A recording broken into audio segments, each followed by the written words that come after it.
अस्सलाम वालेकुम एवरीवन, मैं मोहम्मद तला और आप लोग देख रहे हैं तला स्पेस एकेडमी। आज फिज़िक्स से रिलेटेड जो टॉपिक हम लोग कवर करने वाले हैं बहुत ही इंपॉर्टेंट है, बहुत ही इंटरेस्टिंग है। डेली लाइफ में हम लोग की बहुत सारी उसकी यूजेस भी हैं, एप्लीकेशंस भी हैं। और ये जो लेक्चर आज हम लोग कवर करने वाले हैं ये 9th और मैट्रिक से रिलेटेड है स्पेशली। और कराची बोर्ड हो या पंजाब बोर्ड हो, तमाम के तमाम स्टूडेंट्स इससे फ़ायदा उठा सकते हैं। और आज का जो लेक्चर उसका टॉपिक बता दें, उसका टॉपिक है फोर्स ऑफ फ्रिक्शन।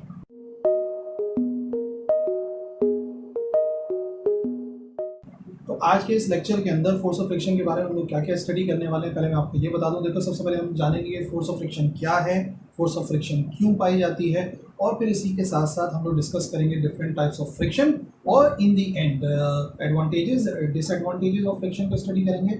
और फिर जो डिसएडवांटेजेस हैं तो उसको ख़त्म करने के लिए, यानी कि रिड्यूस करने के लिए फ्रिक्शन को जो तरीक़ेकार इस्तेमाल किए जाते हैं वो भी मैं डिस्क्राइब करूँगा। तो सबसे पहले मैं आपको बताता हूँ कि जो फोर्स ऑफ फ्रिक्शन है, ये फोर्स ऑफ फ्रिक्शन एक्चुअली है क्या।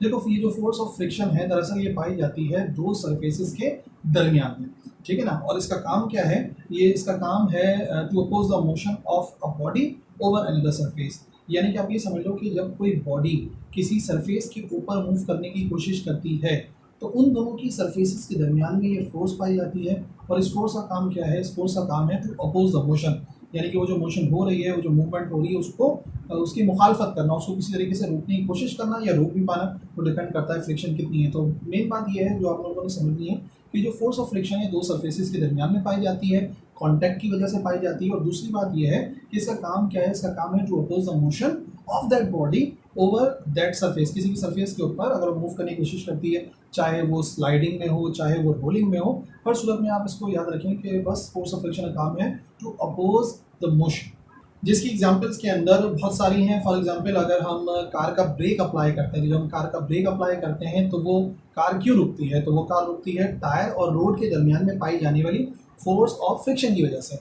और इसी तरीके से हमारा रुकना भी इसी की एग्जांपल है। लेकिन सिर्फ रुकना ही नहीं बल्कि चलना भी। अगर मशीन के दो पार्ट्स मूव करते हैं और एक पार्ट दूसरे पार्ट को मतलब मूव करवाने की कोशिश कर रहा है, तो यकीनन दोनों के दरमियान में फ्रिक्शन होगी, तभी ऐसा मुमकिन है। वरना क्या होगा, एक पार्ट मूव करता चला जाएगा, दूसरा मूव नहीं करेगा। लेकिन अगर फ्रिक्शन मौजूद है तो आप देखोगे एक पार्ट दूसरे पार्ट को फ़ौरन मूव कराना शुरू कर देगा। तो मशीन्स के पार्ट्स के दरमियान में फ्रिक्शन पाई जाती है, हमें चलने में मदद दे रही होती है, हम चलते हैं फ्रिक्शन की वजह से। इसी वजह से आप देखें कि आम तौर पर अगर फ्रिक्शन नहीं होती तो हम नहीं चल पाते। यानी कि एक ऐसा फर्श जिसके ऊपर पानी वगैरह पड़ा हुआ है, उसके ऊपर चलना कितना डिफिकल्ट होता है, चलना मुश्किल, रुकना मुश्किल। और इसी तरीके से एग्जांपल फ्रिक्शन की हो सकती है। तो आप लोगों ने देखा होगा कि बारिशों में अक्सर बाइक्स वगैरह स्लिप हो जाती हैं। तो बाइक्स वगैरह क्यों स्लिप होती हैं, बात यह है कि आम तौर पे जब वो रुकने की कोशिश करते हैं तो अगर फोर्स ऑफ फ्रिक्शन होती तो वो जो बाइक्स हैं वो इजीली रुक जाती हैं। But due to presence of water, पानी की मौजूदगी की वजह से जो फ्रिक्शन है वो कम हो जाती है, रिड्यूस हो जाती है।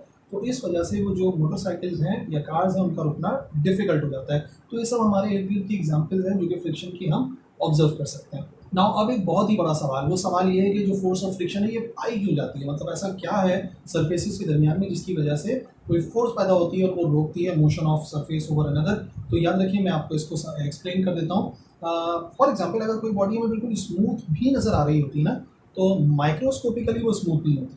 हाँ, 100% स्मूथ आप आइस को कह सकते हैं या मिरर या गिलास को देख सकते हैं कि वो काफ़ी हद तक स्मूथ है। बट काफ़ी सारी चीज़ें जो हमें स्मूथ नज़र आ रही हैं, मेटल के पीसेस, दीवार, डेस्क, ये सब स्मूथ नज़र आ रही होती हैं। बट अगर माइक्रोस्कोपिकली इसको एग्जामिन किया जाए, देखा जाए, तो आप देखोगे कि वो जो स्मूथ नज़र आने वाली सरफेस थी वो एक्चुअली स्मूथ नहीं होती, बल्कि उसके अंदर कुछ ना कुछ इरेगुलर सी सरफेस होती है ऊपर और नीचे। और इसी ऊपर नीचे सरफेस की वजह से, इरेगुलर सरफेस की वजह से, जब एक सरफेस दूसरी सरफेस पे मूव करने की कोशिश करती है तो नतीजे हम क्या देखते हैं कि वो जो गड़े थे दोनों के दरमियान में वो टकराने लगते हैं। और जब वो एक दूसरे से टकराते हैं तो दो काम होते हैं, ठीक है। एक तो रुकना तो हो गई ना, फोर्स ऑफ फ्रिक्शन तो आ गई इनके टकराने की वजह से, लेकिन हीट प्रोड्यूस होगी और साउंड प्रोड्यूस होगा, ठीक है। ये दो एक पहचान मैं आपको बता रहा हूँ कि फ्रिक्शन की मौजूदगी की। जैसे मिसाल के तौर पर हम अपने हाथों को सर्दी में रब करते हैं, इसकी वजह से हमारे हाथ थोड़े से गर्म हो जाते हैं। ऐसा क्यों होता है, हमारे हाथ की जो सरफेसेज हैं माइक्रोस्कोपिकली रफ हैं। जब उनको रब करते हैं तो रब करने की वजह से क्या होगा, रब करने की वजह से वो जो ऊपर नीचे वाली इरेगुलर सरफेस थी वो टकराएंगी तो हीट प्रोड्यूस होगी, और उसी हीट की वजह से हमें गर्माइश मिल जाती है। तो एक बड़ी कॉमन सी एग्जांपल है जो कि आप देख सकते हैं कि हमारे हाथ एक्चुअली अगर हमें नज़र भी आ रहे हैं कि अच्छा स्मूथ है, बट फिर भी उनके दरमियान में फ्रिक्शन पाई जाती है क्योंकि माइक्रोस्कोपिकली वो रफ हैं, स्मूथ नहीं है। फिर इसी तरीके से देखा होगा आप लोगों ने, दरवाज़ों में से आवाज़ आती है अक्सर। बहुत अरसे तक अगर हम लोग क्या करें कि बहुत अरसे तक उनको ऑयलिंग ना की जाए दरवाज़ों को या कार के ब्रेक्स वगैरह को, तो आप देखें कि एक दरवाजे का साउंड प्रोड्यूस होता है। तो जो दरवाजे के खोलने बंद करने की वजह से साउंड प्रोड्यूस होता है, रोलिंग चेयर के मूव करने की वजह से साउंड प्रोड्यूस होता है, जो कि अक्सर हॉरर मूवीज़ के अंदर बहुत ही कॉमन है। तो वो ज़ाहिर करता है फ्रिक्शन की मौजूदगी को। तो अच्छा, with respect to motion there are two types of friction. Friction की दो टाइप्स हैं। पहली टाइप की फ्रिक्शन कहलाती है स्लाइडिंग फ्रिक्शन। स्लाइडिंग फ्रिक्शन क्या है? डेफिनेशन समझ लो पहले, नाम से ही जाहिर है स्लाइडिंग, यानी कि अगर कोई एक सरफेस दूसरी सरफेस के ऊपर स्लाइड करती है यानी कि फिसलती है, ठीक है, तो उसको स्लाइडिंग फ्रिक्शन कहा जाता है। एक सरफेस दूसरी सरफेस के ऊपर स्लाइड करती है तो दोनों सरफेसेस के दरमियान में पाए जाने वाली फ्रिक्शन स्लाइडिंग फ्रिक्शन कहलाती है, जो कि हो सकती है कि चीज़ को जब हम घसीटते हैं तो स्लाइडिंग फ्रिक्शन होती है, जब हम स्लाइड करते हैं तो स्लाइडिंग फ्रिक्शन पाई जाती है। और बाकी बहुत सारी सर्फेसेज हैं जो कि आप समझ लो कि अगर एक सर्फेस दूसरी सर्फेस में मूव हो रही है और स्लाइडिंग फ्रिक्शन ज़्यादा भी होती है, ये बात आप याद रखिए। आमतौर पर चीज़ों को जो घसीटना है ना, वो काफ़ी ज़्यादा मुश्किल होता है, जो कि मैं अभी अगले टॉपिक में आपको बता भी दूंगा। लेकिन पहले टाइप की फ्रिक्शन आप समझ जाइए, स्लाइडिंग फ्रिक्शन है, जब एक सरफेस दूसरी सरफेस के ऊपर क्या करती है, स्लाइड करती है। जबकि दूसरे टाइप की जो फ्रिक्शन है वो कहलाती है रोलिंग फ्रिक्शन। रोलिंग फ्रिक्शन की क्या खास बात है? रोलिंग फ्रिक्शन में एक बॉडी दूसरी सरफेस के ऊपर रोल करती है। तो जब भी कोई एक बॉडी दूसरी सरफेस के ऊपर रोल करती है यानी कि लुढ़कती है, गोल गोल घूमती है, तब भी एक फ्रिक्शन पाया जाता है। हालांकि वो स्लाइडिंग से कम होता है, बट होता तो है ना, और वो फ्रिक्शन कहलाता है रोलिंग फ्रिक्शन। ठीक है। अच्छा, ये मैं आपको क्या कह रहा हूँ कि स्लाइडिंग फ्रिक्शन हमेशा रोलिंग फ्रिक्शन से ज़्यादा होती है। वजह क्या है कि जब एक बॉडी दूसरी बॉडी के ऊपर स्लाइड करती है तो आप देखेंगे काफ़ी बड़ा एरिया होता है जो कि कांटेक्ट में आता है। अब जब इतना बड़ा एरिया कांटेक्ट में आएगा तो पॉइंट ऑफ कांटेक्ट ज़्यादा होने की वजह से, रफ सर्फेसिस के टच में होने की वजह से, तो जो गड्ढे से बनते हैं वो ज़्यादा टकराएंगे तो फ्रिक्शन ज़्यादा होती है। इस वजह से हम ये कहते हैं कि स्लाइडिंग फ्रिक्शन ज़्यादा होती है। जबकि अगर रोलिंग फ्रिक्शन को देखा जाए तो आमतौर पर जब कोई चीज़ रोल करती है तो एक ही पार्ट होता है जो कि टच में आ रहा होता है, बहुत ही कम पॉइंट होते हैं as compared to sliding friction. तो क्योंकि एरिया ऑफ कॉन्टैक्ट कम होता है, इस वजह से आप याद रखिए जो रोलिंग फ्रिक्शन है वो हमेशा कम होती है स्लाइडिंग फ्रिक्शन से। और इसी के लिए हम क्या करते हैं कि हम आमतौर पे चीज़ों को घसीटने के बजाय हम क्या करते हैं, हम उसको रख देते हैं ट्रॉली पर, और ट्रॉली पर रखने के बाद हम उसको ईजिली रोल करवाते हुए ले जाते हैं, क्योंकि जो ट्रॉली के व्हील हैं और जो ज़मीन है उसके दरमियान में पाई जाने वाली फ्रिक्शन स्लाइडिंग नहीं होगी, बल्कि वो कौन सी हो जाएगी, रोलिंग फ्रिक्शन। अच्छा, अब एक और टाइप की फ्रिक्शन के बारे में आपको बताता हूँ, क्योंकि इसके ज़रिए हमने और भी फ्रिक्शन से रिलेटेड बातों को समझना है। तो याद रखिए, एक फ्रिक्शन होती है लिमिटिंग फ्रिक्शन। आमतौर पे आप एक एक्सपेरिमेंट कर सकते हो कि अगर एक बॉडी रुकी हुई एक जगह के ऊपर, आप उसके ऊपर फोर्स अप्लाई करो। लेट से आपने अप्लाई करी 2 न्यूटन फोर्स, तो 2 न्यूटन फोर्स का मतलब क्या है कि हमने उसके ऊपर 2 न्यूटन फोर्स अप्लाई करी, बट वो जो बॉडी है वो मूव नहीं करती। अगर वो बॉडी मूव नहीं करी तो इसका मतलब क्या है?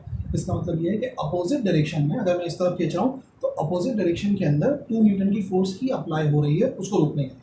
यानी कि उस वक्त आप ये समझ जाइए कि जब मैं 2 न्यूटन फोर्स अप्लाई कर रहा हूँ तो फोर्स ऑफ फ्रिक्शन भी कितनी है, 2 न्यूटन। चलो मैं अपनी फोर्स को बढ़ाता हूँ, मैंने अपनी फोर्स को बढ़ा के कर दिया 10 न्यूटन, लेकिन 10 न्यूटन फोर्स होने के बावजूद उस बॉडी को मैं मूव नहीं करवा पाया। तो हम ये कह सकते हैं कि अब जो फोर्स ऑफ फ्रिक्शन है वो 2 न्यूटन नहीं रही, बल्कि वो कितने न्यूटन हो गई, वो हो गई 10 न्यूटन।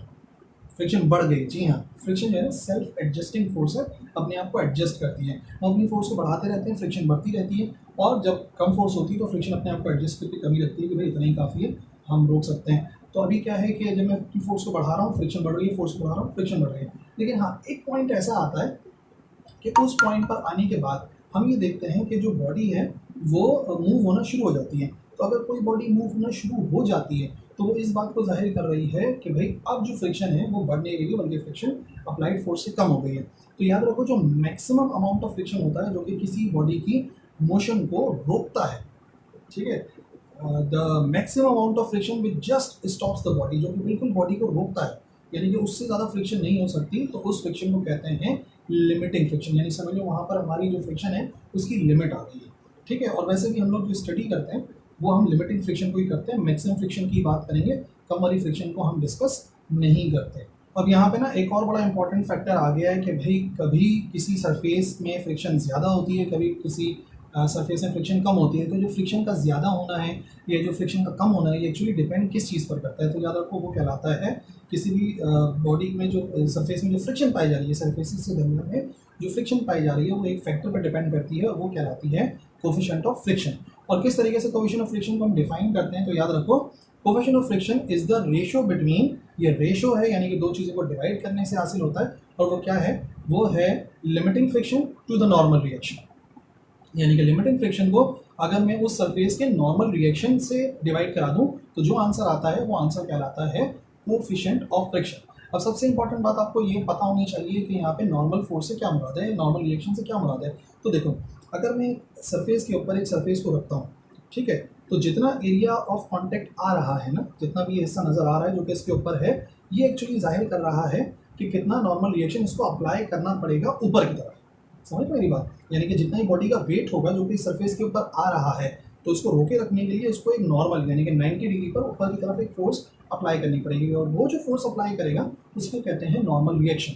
मतलब कि अगर एक टेबल के ऊपर एक बुक रखी हुई है, तो जो बुक है उसका वेट डाउनवर्ड एक्ट कर रहा है, बट उसे रोके रखने के लिए जो डेस्क है, जो टेबल है, वो एक फोर्स अप्लाई कर रही है ऊपर की तरफ, यानी कि 90 डिग्री पर, और ऊपर की तरफ फोर्स अप्लाई कर रही है, इसी वजह से उसे नॉर्मल कहते हैं। और रिएक्शन इस वजह से क्योंकि किसी न किसी फोर्स की वजह से ही वो फोर्स अप्लाई होती है। तो ये जो नॉर्मल रिएक्शन है, ये आप समझ लें कि इन दैट केस कि कोई बॉडी ऊपर या नीचे मूव नहीं कर रही तो वो बराबर होता है वेट के। इस वजह से हम नॉर्मल रिएक्शन की जगह पे वेट या mg भी लिख सकते हैं। तो अगर लिमिटिंग फ्रिक्शन को डिवाइड करा दो नॉर्मल रिएक्शन से, तो जो चीज़ हमें हासिल होती है वो कहलाता है कोफिशिएंट ऑफ फ्रिक्शन।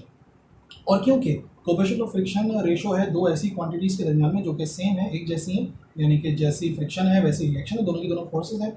तो ऐसी सूरत में हम ये देखते हैं कि दोनों के सेम क्वांटिटीज़ होने की वजह से इसका कोई भी यूनिट नहीं होता, दोनों के यूनिट्स एक दूसरे को कैंसिल कर देते हैं। नाउ सबसे पहले मैं आपको बताता हूँ एडवांटेजेस ऑफ फ्रिक्शन के बारे में, कि फ्रिक्शन के कुछ ना कुछ एडवांटेजेस तो हैं जो कि हमें मालूम होने चाहिए। नंबर 1, फ्रिक्शन हमें रुकने में मदद देती है, हम रुक पाते हैं फ्रिक्शन की वजह से, वरना हम नहीं रुक पाते। जो कि मैंने आपको बताया एक्सीडेंट्स वगैरह में जो कुछ होता है, फ्रिक्शन हमें चलने में मदद देती है। जो फ्रिक्शन होती है दरअसल वही रिएक्शन के नतीजे में हमें आगे की तरफ मूव कराती है, जो कि मैंने आप लोगों को Newton third law of motion में भी समझाया था कि यही वो फोर्स है जो कि हमें चलने में मदद देती है। फिर मशीन के दो पार्ट्स के दरमियान में जो फ्रिक्शन पाया जाता है, उसी वजह से आप देखेंगे कि मशीन का एक पार्ट दूसरे पार्ट को मूव कराने के काबिल हो जाता है। तो अगर फ्रिक्शन ना हो दो पार्ट्स के दरमियान में, तो आप देखेंगे कि फ्रिक्शन जो बॉडी है वो मूव नहीं करेगी फ्रिक्शन ना होने की वजह से। तो फ्रिक्शन के बहुत सारे फ़ायदे हैं भाई। और फिर हाँ, अगर फॉर एग्जांपल एक छोटी सी मिसाल है कि अगर मैं किसी चीज़ को दीवार में हैंग करता हूँ with the help of needle, एक कील की मदद से, तो आप क्या देखेंगे कि वो जो कील है और जो सरफेस है, दीवार है, उसके दरमियान में फ्रिक्शन होगी, तभी आप देखेंगे कि वो रुक पाएगी। अगर फ्रिक्शन नहीं हो तो वो बाहर आ सकती है। वो रुक बाहर क्यों नहीं आ रही है? वजह ये है कि फ्रिक्शन पाई जाती है। फिर उसके अलावा बहुत सारे एडवांटेजेस, जैसे मैंने आपको बताया हीट का प्रोड्यूस करवाना, ये भी हम फ़ायदे के तौर पे यूज़ कर लेते हैं। उसके बाद आपको बताता हूँ डिसएडवांटेजेस, जो कि बहुत ही कॉमन है। डिसएडवांटेजेस में सबसे इंपॉर्टेंट बात ये है कि लॉस ऑफ हीट होता है। हमारी जो हीट है वो काफ़ी अमाउंट में ज़ाया हो जाती है। मशीन के जो एक पार्ट दूसरे पार्ट के दरमियान फ्रिक्शन पाई जाती है, उस वजह से काफ़ी ज़्यादा हीट प्रोड्यूस होती है, एनर्जी ज़ाया होती है। तो एनर्जी का ज़ाया होना बहुत ही इंपॉर्टेंट फैक्टर है। नंबर 2, फ्रिक्शन की वजह से हम क्या कहते हैं कि फ्रिक्शन की वजह से वेयर एंड टेयर होता है मशीन्स के अंदर। मशीन का एक फॉर एग्जांपल टायर की मिसाल ले लो, टायर चलते चलते चलते चलते घिस जाता है, तो ये जो घिसना है वेयर एंड टेयर है, टूट जाना या घिस जाना। तो ये जो वेयर एंड टेयर है ये बड़ी कॉमन डिसएडवांटेज है जो कि पाया जाता है फ्रिक्शन की वजह से। फिर हीट का प्रोड्यूस होना, साउंड का प्रोड्यूस होना, ये भी काफ़ी सारी सूरतों में डिसएडवांटेज है। फॉर एग्जांपल फैन का ज़्यादा साउंड प्रोड्यूस करना, बहुत ही ज़्यादा नॉइजी होना, वो जाहिर कर रहा है कि फ्रिक्शन की वजह से ये सब कुछ हो रहा है। ठीक है, तो अब क्योंकि आप लोग डिसएडवांटेज जान चुके हो, तो मैं बता दूं कि रिड्यूस करने के क्या क्या तरीके हैं। सबसे पहली चीज़, फ्रिक्शन को रिड्यूस करने का पहला तरीका है with the help of a lubricant. किसी भी ल्यूब्रिकेंट का इस्तेमाल करके ऐसा किया जा सकता है। ल्यूब्रिकेंट क्या हो सकता है? ल्यूब्रिकेंट हो सकता है कोई ऑयल, वाटर, एयर भी होता है, यस। कुछ मशीन के पार्ट्स ऐसे होते हैं उनके दरमियान में जानबूझ के एयर को रखा जाता है ताकि वो पार्ट्स एक दूसरे के ऊपर ज़्यादा टकराएं नहीं, वरना टकराएंगे तो फ्रिक्शन पाई जाएगी। फिर वाटर अम्यूजमेंट पार्क्स के अंदर आप देखोगे वाटर स्लाइड्स में वाटर छोड़ा जाता है। वो वाटर क्या करता है कि आपके और स्लाइड के दरमियान में फ्रिक्शन को कम कर देता है। इसी वजह से आप देखो आप इजीली मूव करते हो। अगर पानी ना हो तो मूव करना बहुत डिफिकल्ट होगा, या अगर ऊपर से नीचे आओगे तो बहुत ही ज़्यादा वेयर एंड टेयर हो जाएगा। ऐसा कभी मत करना, पानी होगा तो ही मूव करना। ठीक है, तो ल्यूब्रिकेंट के जरिए, फिर पेंट के जरिए, जो पेंट्स वगैरह हम इस्तेमाल करते हैं, पेंट्स के जरिए भी फ्रिक्शन को काफ़ी हद तक रिड्यूस किया जाता है। नंबर 2, ऐसा किया जा सकता है with the help of ball bearing. Ball bearing का इस्तेमाल करके बहुत कॉमनली किया जाता है। जो साइकिल के या बाईसाइकिल के व्हील्स होते हैं उनके दरमियान में बहुत सारी छोटी छोटी बॉल्स रख दी जाती हैं, बॉल बेयरिंग का इस्तेमाल किया जाता है। बॉल बेयरिंग जो है वो स्लाइडिंग फ्रिक्शन को रोलिंग फ्रिक्शन में कन्वर्ट करती हैं और इसी वजह से फ्रिक्शन का अमाउंट कम हो जाता है। फिर इसी तरीके से व्हील का इस्तेमाल करना, वो जो मैंने ट्रॉली की मिसाल ली थी ना, कि जब हम ट्रॉली पे रख देते हैं वो एक्चुअली हम क्या कर रहे हैं, वो एक्चुअली हम लोग स्लाइडिंग फ्रिक्शन को रोलिंग फ्रिक्शन में कन्वर्ट कर रहे हैं ताकि हम ईजिली मूव करवा सकें। तो पेंट का इस्तेमाल, ऑयल का यानी कि ल्यूब्रिकेंट्स वगैरह का इस्तेमाल, क्योंकि एयर की मदद से भी हो सकता है। फिर स्लाइडिंग फ्रिक्शन को रोलिंग फ्रिक्शन में कन्वर्ट करना, ये तरीक़ेकार हैं जिन तरीक़ों से हम फ्रिक्शन को रिड्यूस कर सकते हैं, जो कि आप लोग भी अप्लाई करते ही होंगे। अक्सर अगर घर के दरवाज़ों में से आवाज़ आने लगे तो आप देखेंगे उसमें ऑयल वगैरह डाला जाता है, तो ऑयल का डालना दरअसल लुब्रिकेंट का ही इस्तेमाल है। तो आई होप फ्रिक्शन के बारे में जो कुछ मैंने आपको बताया वो आपको समझ में आ गया होगा। कोई कन्फ्यूजन है तो आप लिख सकते हो कमेंट सेक्शन के अंदर, मैं बिल्कुल रिप्लाई करता हूँ। इस लेक्चर के लिए इतना ही है, अगले लेक्चर मिलेंगे।